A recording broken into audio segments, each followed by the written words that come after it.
A falácia da teologia progressista, lição de número 5, 3 de maio de 2026, é o assunto da nossa lição para o próximo domingo.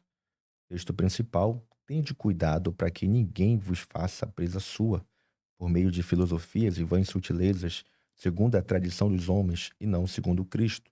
Colossenses capítulo 2, versículo de número 8. O resumo da lição: a teologia progressista tenta adaptar a fé cristã às ideias contemporâneas, relativizando verdades fundamentais e buscando enfraquecer a autoridade das Escrituras. Eu quero que você observe já no resumo da lição o objetivo da teologia progressista. Anote: adaptar, relativizar e enfraquecer. Vamos entender melhor esses pontos em cada tópico e subtópico dessa lição. Bom, quero cumprimentar você com a paz do Senhor. Eu sou o pastor Márcio Emerson. Nós estamos aqui toda semana estudando junto a Escola Bíblica Dominical, especificamente voltada para a nossa juventude, uma lição que está muito preciosa, tá? Se você ainda não é inscrito em nosso canal, quero convidar você a se inscrever nesse momento, deixar o seu like, ativar o sininho das notificações. Quando você faz esse combo de atividades por aqui, você nos motiva, nos incentiva para que possamos estar continuando a produzir conteúdo e glorificar o nome do Senhor Jesus. E centenas de milhares de vidas sejam alcançadas. Esse material de hoje é uma aula muito rápida, objetiva e com referências bíblicas que não estão na revista dos professores, também não está no livro de apoio, mas que está em plena concordância com cada tópico e também subtópico. Tá bom? Tudo certo. Bora para a aula de hoje, porque nós temos alguns objetivos a serem alcançados na aula de hoje. E o primeiro objetivo aqui é elencar as principais características da teologia progressista, mostrar a visão bíblica sobre a verdade em que Cristo é o centro e apontar as consequências da teologia progressista para a fé cristã. É muito importante que você guarde essa questão dos objetivos. Uma pergunta aqui, uma dúvida ali, pode perder a aula, perder o controle e a administração, mas quando você tem o objetivo da aula em mente, naturalmente você conclui a revista porque estava com os objetivos bem vivos dentro de você, tá bom?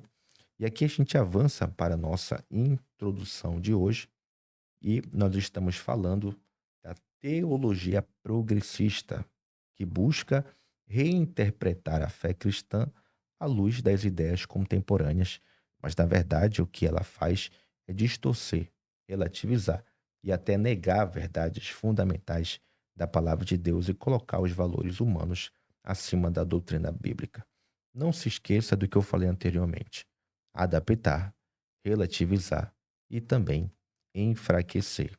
Esse é o principal objetivo da ideia progressista, essa reinterpretação, segundo as suas próprias ideias de contemporaneidade, tá? Vamos entender melhor isso.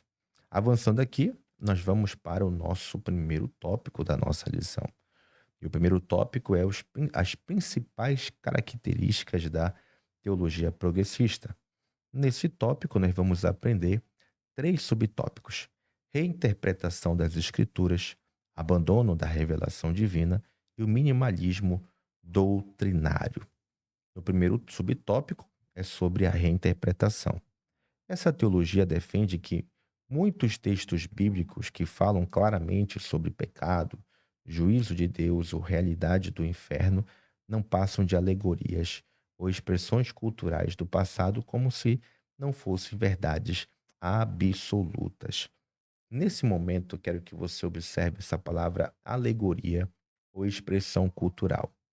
A ideia de reinterpretação das Sagradas Escrituras é justamente por essa crença, pois eles não têm a palavra de Deus como verdade absoluta. A verdade, segundo nós observamos no texto bíblico, eles procuram a mentira em vez da verdade. E aí acaba que esse desejo de reinterpretar a Bíblia, de adaptar, de atualizar, ou como alguns mesmo diz, e até mesmo para nossa tristeza, líderes religiosos declaro que a Bíblia, ela não é a palavra, mas contém apenas a palavra, e nós não acreditamos dessa maneira. Acreditamos que a palavra de Deus, ela por completo é a própria voz de Deus na terra e também no nosso coração. Eu separei aqui 3 textos que falam sobre essa ideia progressista. Em Romanos capítulo 1, versículo 25, leia com calma aí, e você vai perceber que o próprio povo, eles procuravam a mentira em vez da verdade. Então, anote no seu coração. A ideia progressista, ela se identifica mais com a mentira do que com a verdade. Segundo aqui é tirar o texto do contexto. E aqui nós precisamos estar preparados. Nós precisamos estar prontos. Uma característica muito clássica da ideia progressista é pegar um texto isolado e fazer desse texto como uma verdade absoluta, de respeitando ali todos os critérios hermenêuticos que é necessário para nós interpretarmos a palavra do Senhor, tá? Por esse motivo, Paulo fala a Timóteo, no capítulo 2, versículo 15, procura apresentar-te a Deus aprovado como um obreiro que não tem do que se envergonhar. E por fim, criar um novo evangelho.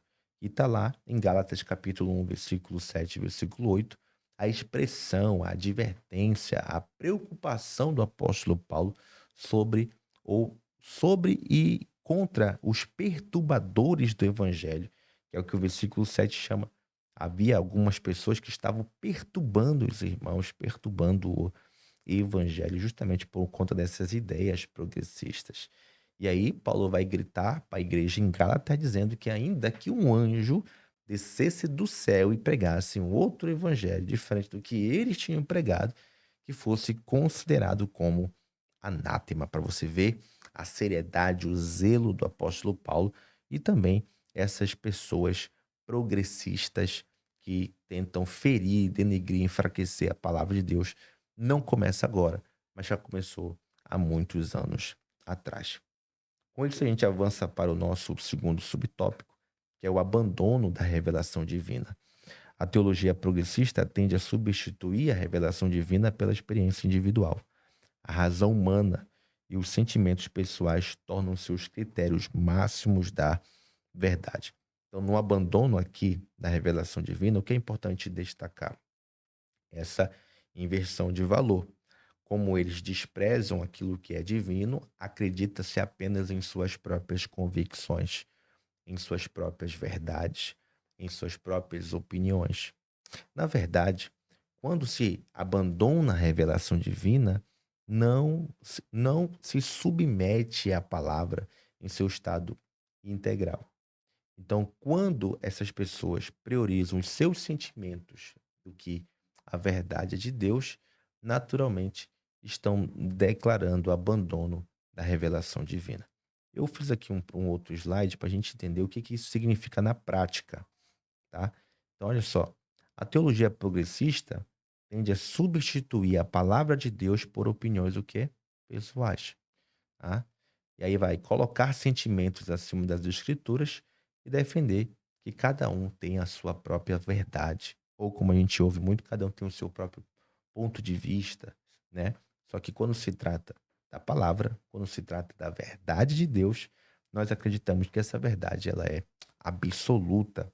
E por mais que exista essas pessoas com a ideia de substituir, de expressar os seus sentimentos acima das escrituras e defender que cada um tem a sua própria verdade, na íntegra é justamente o que significa a ideia progressista, tá?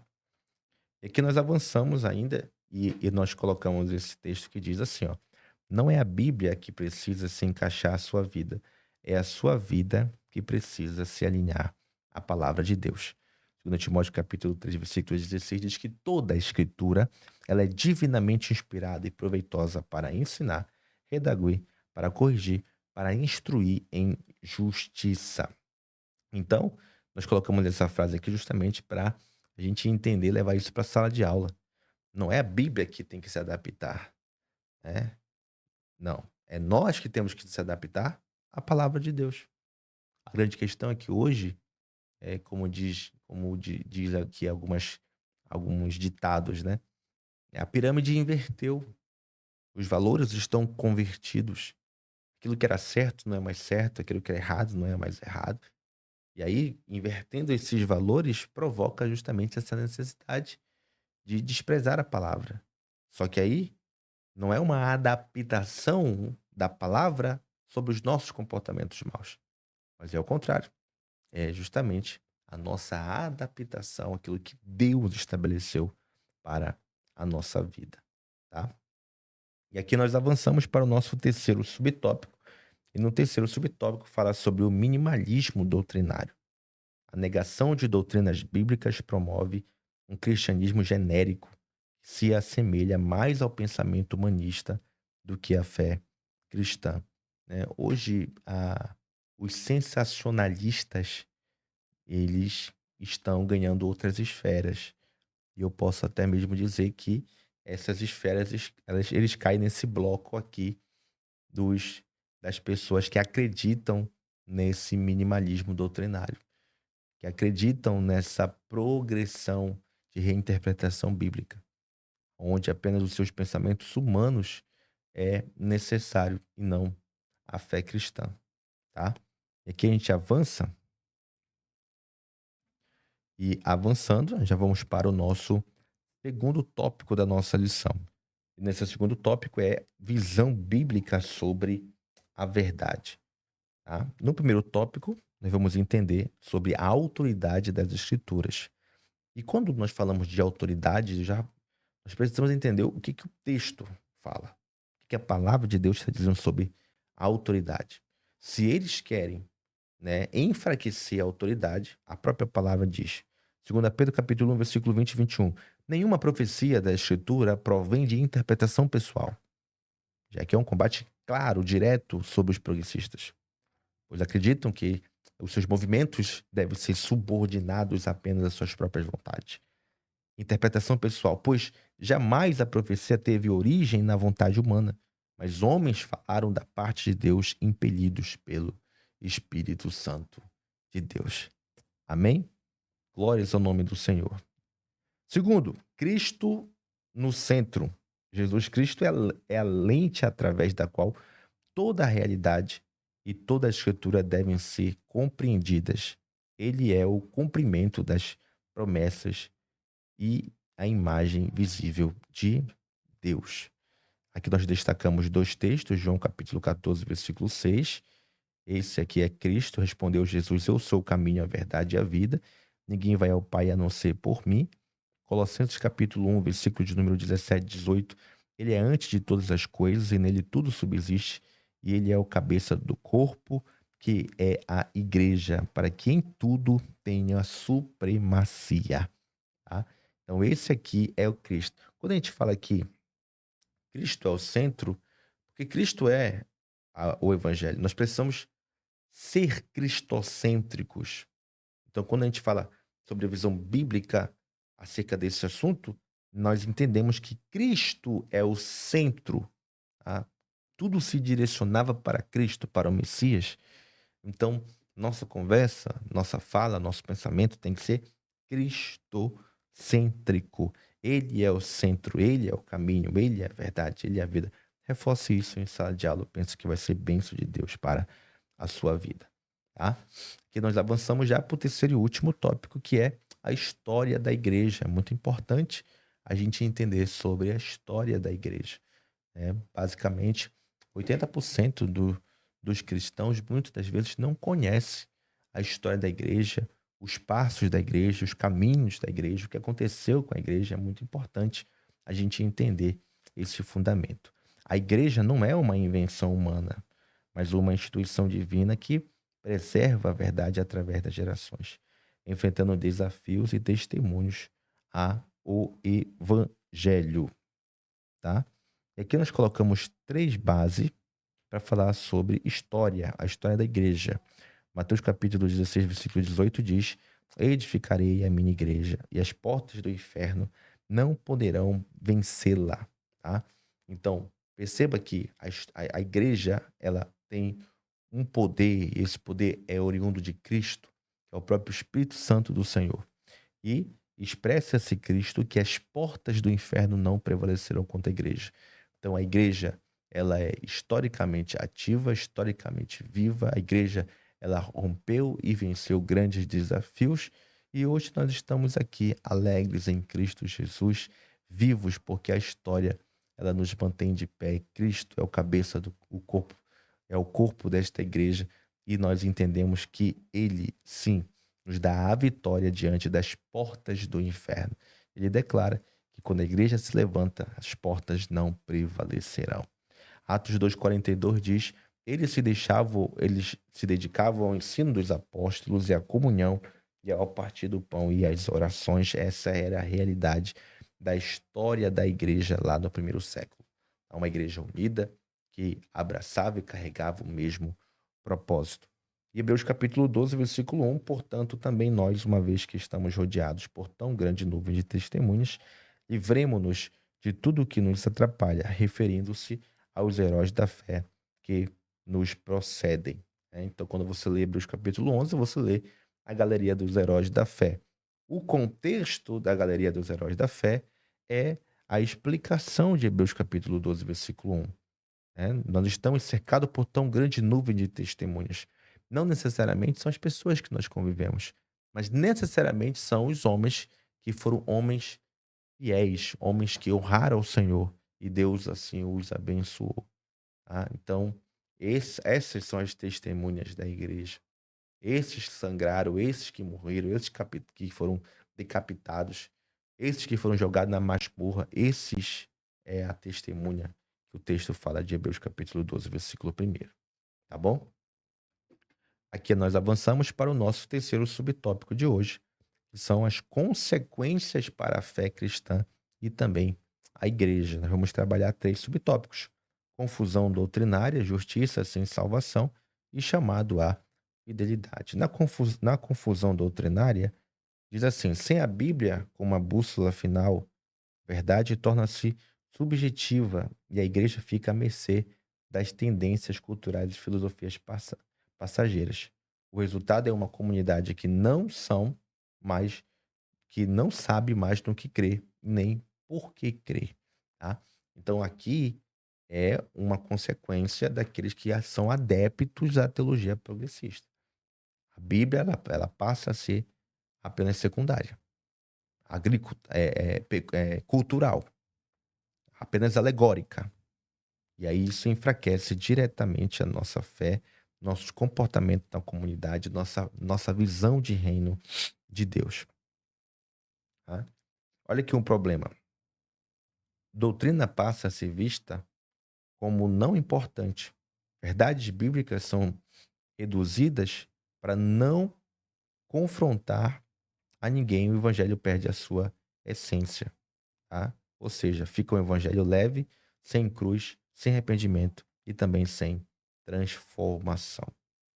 Aí aqui a gente observa alguns textos bíblicos que nós fizemos questão de destacar sobre a importância de conhecer ao Senhor, de lá em Oséias capítulo 4, versículo 6, que o meu povo ele foi destruído porque faltou conhecimento, né? Porque te rejeitarei para que não seja sacerdote. Mateus capítulo 22, versículo 29 diz que Jesus disse: errais, porque não conhece as escrituras nem o poder de Deus. 2 Timóteo capítulo 4, versículo 3 diz: porque virá o tempo em que não suportarão a sã doutrina, mas tendo convicções, comichão nos ouvidos, amontoarão para si doutores conforme as suas próprias concupiscências, tá? Então aqui está um ponto muito importante sobre este assunto do nosso segundo tópico, tá bom? E aqui a gente continua avançando e nesse ponto da confusão doutrinária, que são as consequências, nós separamos aqui 2 versículos, 2 Timóteo capítulo 4, versículo 3 e 4 e Efésios capítulo 4, versículo 14, né? O que diz: pois virá o tempo em que não suportarão a sã doutrina, pelo contrário, sentindo coceira nos ouvidos, segundo seus próprios desejos, cercar-se-ão de mestres e se recusarão a dar ouvidos à verdade, voltando-se para os mitos. Efésios 4,14, o propósito é que não sejamos mais como crianças, levados de um lado para outro, né? pelas ondas, nem jogados para cá e para lá por todo o vento de doutrina e pela astúcia de homens. Essa aqui é a orientação direta do apóstolo Paulo à igreja em Éfeso, à igreja em Corinto, justamente já avisando as suas dificuldades, tá? Já avança aqui para o nosso segundo subtópico, que é a justiça sem salvação. A ação social é parte da missão da igreja, mas não pode substituir a pregação do evangelho. A teologia progressista muitas das vezes enfatiza o fazer, sem promover um chamado ao arrependimento. E aqui nós temos três textos também que falam sobre essa necessidade de chamar ao arrependimento. É importante você dar ênfase aqui sobre essas questões sociais da igreja, né? É importante que se faça, é necessário, vidas precisam ser alcançadas, vidas precisam ser abençoadas pela igreja, pela comunidade, pelos irmãos. Só que, na maioria dos casos, aqui, sobre essa questão de ação social, o pecador ele recebe o benefício, mas não é evangelizado. Não recebe uma oração, não recebe uma palavra. E aí, subentende-se que apenas entregando e fazendo essa boa ação é suficiente. Só que nós estamos aprendendo aqui que não é suficiente. Nós precisamos pregar o evangelho. Nós precisamos se posicionar como igreja. E assim o nome do Senhor Jesus será glorificado. Tá bom? A gente avança aqui e já caminhamos para o último tópico, subtópico que é a chamada a fidelidade. Tá? Então, Lucas capítulo 16, versículo 10. Quem é fiel no pouco, também é fiel no muito. E quem é injusto no pouco, também é justo no mundo. Judas capítulo 1, versículo 3 diz: batalhassem pela fé em que uma vez por todas foi confiada aos santos. Mateus capítulo 25, versículo 21 diz: muito bem, servo bom e fiel. Você foi fiel no pouco e eu porei sobre muito. Venha e participe da alegria do seu Senhor. Então aqui fica muito claro e evidente os textos que falam sobre uma chamada à fidelidade, uma chamada ao comprometimento, à santidade diante do Senhor, à convicção em suas verdades. Então, quando a gente observa esses pontos, a gente destaca justamente essa convocação santa do Senhor para a fidelidade. Tá bom? E aqui, queridos, nós avançamos ainda dizendo o seguinte, que o chamado à fidelidade é um tempo de tantas vozes e opressões culturais, e a igreja é chamada a ser uma voz fiel à verdade como o sal da terra. Tá bom? Concluímos? Muito bem, servo bom e fiel, exatamente. Concluímos, queridos e amados irmãos, essa lição de hoje, uma lição, como eu disse, bem objetiva, bem clara, com algumas referências, que eu tenho certeza que vai achar guarida no seu coração. Fico muito feliz de você ter ficado até o final dessa aula. Eu tenho certeza que, de alguma maneira, Deus vai lhe abençoar, tá bom? E Jesus continue a lhe preservar e lhe guardar de todo o mal. Que Deus te abençoe e até o próximo vídeo.